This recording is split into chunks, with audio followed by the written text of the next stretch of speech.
निष्ठेचा विजय, केदार खाडीलकर यांना स्वीकृत नगरसेवक पद, कार्यकर्त्यांच्या डोळ्यात आनंदाश्रू. राजकारणात अनेक जण येतात जातात, पण काही मोजकी माणसं अशी असतात जी पक्षाशी, विचाराशी आणि कार्यकर्त्यांशी आयुष्यभर निष्ठा ठेवतात. अशाच निष्ठेच्या प्रवासाचा आज अभिमानास्पद टप्पा गाठत माननीय केदार खाडीलकर यांची स्वीकृत नगरसेवकपदी निवड झाली आणि संपूर्ण भाजप परिवारात अक्षरशः आनंदाचा जल्लोष उसळला. जिल्हाभर भाजपचे मजबूत जाळं उभं करणारा, प्रत्येक कार्यकर्त्यांच्या सुखदुःखात खंबीरपणे उभा राहणारा आणि पक्षाच्या प्रत्येक लढाईत अग्रभागी असणारा चेहरा म्हणजे केदार खाडीलकर. यांनी कधीही पदाची अपेक्षा ठेवली नाही, फक्त काम, समर्पण आणि निष्ठा यांनाच आपलं ध्येय मानलं आणि आज त्याच निष्ठेचं चीज झालं आहे. आमदार सुधीरदादांनी त्यांच्यावर ठेवलेला विश्वास हा केवळ एका व्यक्तीवरचा नाही, तर त्या निष्ठेवरचा, त्या कष्टावरचा आणि त्या अथक परिश्रमावरचा आहे, जे खाडीलकर यांनी वर्षानुवर्ष पक्षासाठी दिले.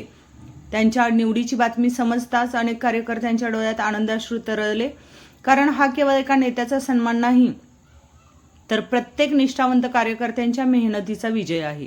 केदार खाडीलकर हे नाव आता केवळ पदापुरते मर्यादित नाही, तर ते भाजपाच्या कार्यकर्त्यांच्या भावना, विश्वास आणि संघर्षाचं प्रतीक बनलं आहे.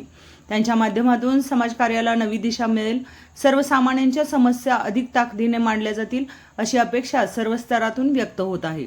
आजचा दिवस केवळ एका नेत्यासाठी नाही, तर संपूर्ण कार्यकर्त्यांच्या निष्ठेचा, त्यागाचा आणि विश्वासाचा उत्सव आहे आणि हा उत्सव पुढील काळात भाजपच्या बळकटीकरणाचा नवा अध्याय लिहिणार यात शंका नाही.